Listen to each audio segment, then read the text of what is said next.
Bonjour tout le monde, on se retrouve au Festival de la BD de Bruxelles 2019 et aujourd'hui je ne suis de nouveau pas tout seul puisque je suis avec monsieur JC Lambrois. Bonjour. Bonjour à tous, bonjour. Alors vous êtes l'éditeur en chef de Kamiti, qui est une nouvelle maison d'édition. Est-ce que vous pouvez nous en dire plus sur cette maison d'édition? Bien sûr, oui, oui. Donc Amity a été créé en 2016, mais on a publié nos premiers livres seulement en 2018. Il a fallu un an ou deux pour commencer à signer les premiers contrats, donc trouver des auteurs, et puis le temps que les projets se fassent en fait, donc il y a à peu près un an pour le dessin. Donc les trois premières parutions ont lieu en 2018. On a eu un comics sous licence en fait, et puis deux créations originales, ce qui était assez ambitieux pour nous en fait, pour notre petite structure. Ouais. Et la particularité du projet, c'est que ça commence avec du crowdfunding principalement. Alors, Quelle est la raison en fait? Alors le crowdfunding, on l'a commencé avec Liberty Deception, qui était un comics US sous licence. Le comics, c'est pas un gros marché en France en fait. Donc on a voulu aider un petit peu à le financer, parce que sinon on était de suite sur des chiffres de vente à atteindre de 1200, 1300, en comptant la licence et puis les frais de traduction. Donc voilà, on voulait arriver à un point d'équilibre plus rapidement. Par contre, AEK et le premier tome de AEK et le premier tome de Red Sun, on les a financés nous-mêmes sur fonds propres. Mais voilà, donc il fallait atteindre des chiffres plutôt de 3 à 4 000 ventes pour espérer une rentabilité. Donc ça a été, pour la deuxième saison, on a fait appel à du crowdfunding. Enfin, voilà. Ok. Est-ce que vous pouvez un petit peu nous faire une énumération du catalogue peut-être Oui, pardon, aujourd'hui on a 5 titres. Donc on a Liberty Deception, le comics US. Donc premier tome paru, le deuxième sort dans 3 mois, le troisième dans un an et le quatrième dans un an et demi à peu près. Le deuxième qui est paru par ordre de chronologique, donc c'était Red Sun. Le premier tome est paru en avril 2018. Le deuxième est pour avril 2020 en fait. Donc il fera 50 planches, on a déjà 30 de finalisées, donc il reste 20 planches à faire. Le troisième tome qui est sorti toujours par ordre chronologique, c'est AEK, on est sur de la Japan Fantasy. Moi j'aime bien ce livre parce qu'on essaie de ramener aussi le public du manga, les jeunes qui sont très manga, on essaie de leur refaire découvrir le franco-belge. Et le prix d'ailleurs a été, l'album pardon, a reçu un prix qui est le prix Bulle de Cristal, qui est organisé par une librairie, l'Ange Bleu, en France. Et c'est le prix du public en fait, parce que tous les collèges et lycées, il y a à peu près une centaine de collèges et de lycées qui ont participé et qui ont élu ce titre devant des parutions des grosses maisons d'édition. Donc c'est une petite fierté pour une fois d'être passé devant en fait. Et voilà, félicitations du coup. merci beaucoup.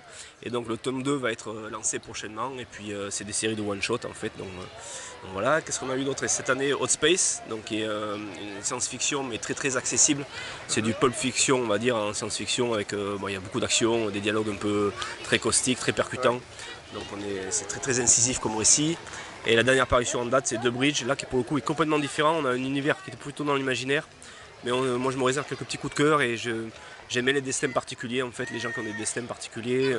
Voilà, j'ai essayé d'avoir une petite collection justement sur des destins un petit peu hors normes. Et The Bridge raconte l'histoire de la construction du pont de Brooklyn. Et c'est un roman graphique qui a été fait par Peter Tomasi que les amateurs de comics connaissent bien en fait. Et donc ça c'est la collection Kamiti Légende. C'est ça, Kamiti Legend, oui, oui. Il y aura à peu près un titre par an sur Kamiti Legend. On va vraiment s'intéresser à des destins, des destins particuliers, des personnages qui ont marqué leur temps. Et on n'est pas du tout là du coup pour l'imaginaire, on est vraiment dans le réalisme. On va essayer d'amener de l'émotion dans cette collection. C'est un petit peu des histoires signatures par des auteurs en fait. Exactement, tout à fait, c'est exactement ça. Oui, oui. Je voulais appeler cette collection la collection signature, mais le nom était déjà pris, donc, donc je suis parti sur Kamiti Legend. Oui, oui, oui. Ce qui est très bien aussi en Oui, soi. oui, ce qui est pas mal aussi. Ouais, merci beaucoup, merci. Oui.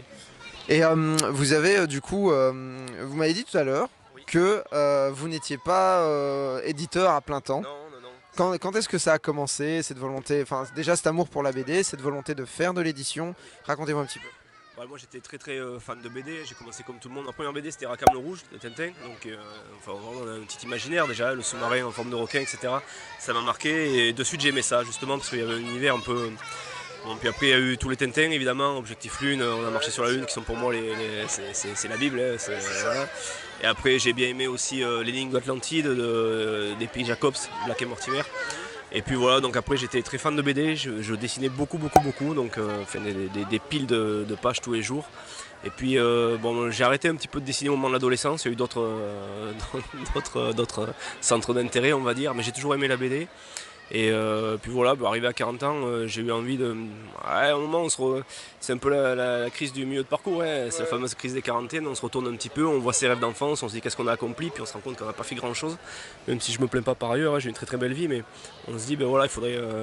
c'est peut-être maintenant ou jamais pour essayer de tenter un truc un peu fou. Donc c'est ça, après je me suis dit, ok, je ferai plus du dessin, maintenant c'est trop tard, j'ai pas le talent, mais autant éditer les talents des autres en fait. Après, je pense que le dessin, c'est surtout du travail. Et puis après, au-delà du dessin, il y a aussi le scénario. Et le scénario, ça ne vous dit rien? Alors le scénario, ça m'intéresse beaucoup. J'ai beaucoup d'ébauches de scénario, mais rien de terminé. Parce que je trouve pas le temps, et puis ça me demanderait, il faudrait que je me concentre 3-4 jours. Mais la maison vide, vous voyez, pas de vie de famille, pas de travail à côté. Et puis là, je pense que j'arriverai à les terminer, parce que j'ai à peu près tout en tête. Il reste plus qu'à faire le découpage, à tout mettre en forme et retravailler les dialogues. Donc je pourrais en terminer quelques-uns, donc je ferai ça. Je pense que je vais m'auto-éditer égoïstement. Je vais le faire. Alors je sais pas si je ferai des gros tirages, j'aurai pas la prétention, mais je pense que je vais le faire, ouais, tout à fait, oui, oui.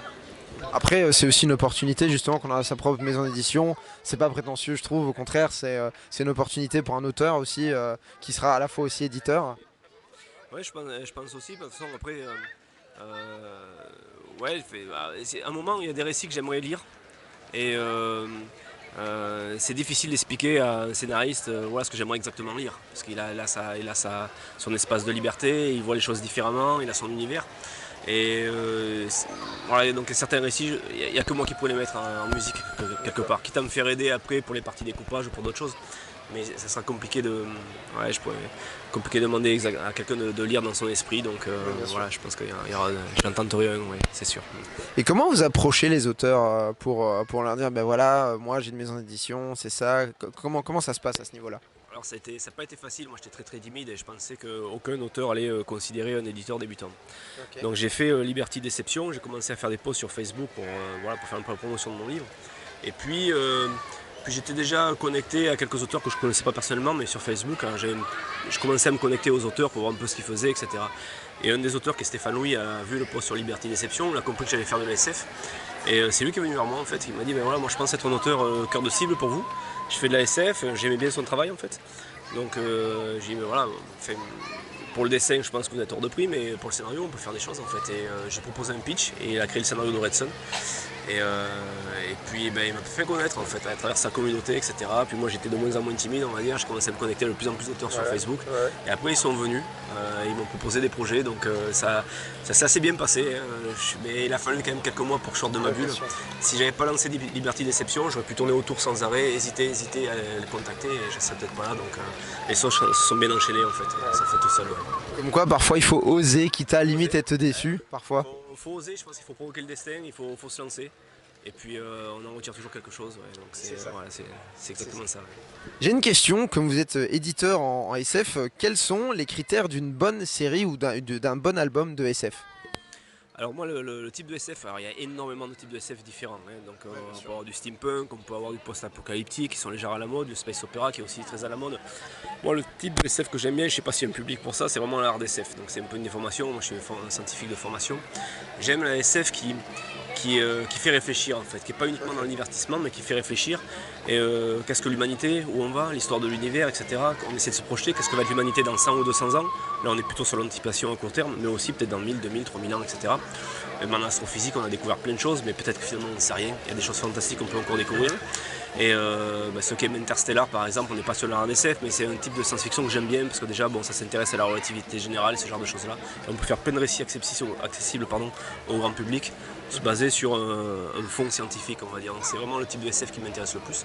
Je n'en ai pas encore publié dans ce registre-là, mais c'est le style que je vais essayer d'aborder, parce que il faut essayer des choses que les autres n'ont pas fait. Il faut défricher. Ouais, c'est ça, il faut épanouir son catalogue, l'agrandir. Son catalogue, ouais, tout à fait. Ouais. J'allais vous demander aussi, poser une question un peu insolite, c'est, vous parlez justement de se projeter, où sera l'humanité dans quelques années. Moi j'ai envie de vous demander de vous projeter pour savoir où sera la BD dans quelques années selon vous. Alors c'est une bonne question, alors, je ne saurais pas vous dire précisément en fait. Il y a des choses qui me font peur. Alors pour parler, c'est l'amour des jeunes pour le manga, non pas que je suis anti-manga, attention, loin de là, il y a des très très belles choses en manga, mais on a une vraie culture du franco-belge en France et en Belgique. Et aujourd'hui, qui se perd un peu parce que les jeunes sont très très manga. Il faut se poser, je crois, les bonnes questions. Pourquoi la BD franco-belge avec toute la richesse graphique et sa richesse scénaristique finalement intéresse moins les jeunes. Pourquoi les mangas finalement ont pris une place? Voilà, donc il faut se poser ces bonnes questions. Et parce que moi personnellement je préfère le franco-belge, graphiquement je trouve qu'on est, on est au-dessus, même les comics américains regardent le franco-belge avec admiration, donc c'est tout dire. Donc voilà, il faut se poser les questions et il y a peut-être une partie feuilleton qu'on a perdue. Aujourd'hui, entre 2 albums de BD franco-belge, il faut attendre un an. Le manga offre un feuilleton à ses lecteurs, donc tous les 2 mois il y a un nouveau tome qui arrive. Peut-être qu'il faut retrouver une partie feuilleton avec des formes de publication différentes. Moi je pense que la BD, par exemple, c'est ça, ouais, tout à fait. Ouais. Il faut, ouais, je serais pas trop. J'espère en tout cas qu'on va continuer avec le support physique. Moi, j'ai du mal à BD sur tablette, j'ai du mal. Mais, voilà, j'ai besoin d'avoir le produit, j'ai besoin de. Mais peut-être qu'on arrivera sur des formes de divertissement où on aura le livre et en même temps un récit sur tablette qui sera peut-être mis en page différemment, accompagné de musique, quitte à faire du numérique. Autant y mettre de la musique à ce moment-là, autant rajouter des choses un petit peu différentes. Mais bon, en tout cas, voilà. Donc, je sais pas à quoi ça va ressembler, mais j'aimerais que la franco-belge ne disparaisse pas au détriment du manga et j'aimerais qu'on continue avec le support papier. Donc voilà, je suis plutôt en train de regarder derrière que devant, on va dire, mais c'est un petit peu ce que j'aimerais, ouais, tout à fait. Espérons que les 3 types de BD puissent perdurer dans le temps. Voilà. Exactement, c'est cette richesse qui fait qu'aujourd'hui on peut passer d'un monde dans l'autre avec des univers, des façons de raconter qui sont différentes. Écoutez, merci beaucoup. Merci à vous. La dernière question, c'est comment on peut se procurer les albums de chez Kamiti? Alors, ils sont diffusés dans toutes les bonnes librairies. Donc ils sont diffusés au niveau national. J'ai un diffuseur qui est Macassar en fait, qui diffuse partout en France et aussi en Belgique. Donc n'importe quelle librairie a le catalogue Macassar et s'ils l'ont pas dans le rayon à l'instant T, ils pourront commander. Mais non, il n'y a pas de problème, on peut commander. Puis voilà, on est bien diffusé, on a eu des beaux placements pour la première année. Donc voilà, donc on n'a pas à se plaindre de ce côté-là. Ouais. Mais super, merci beaucoup et une très très bonne continuation pour la suite des aventures. Merci beaucoup, merci à vous, merci à tous.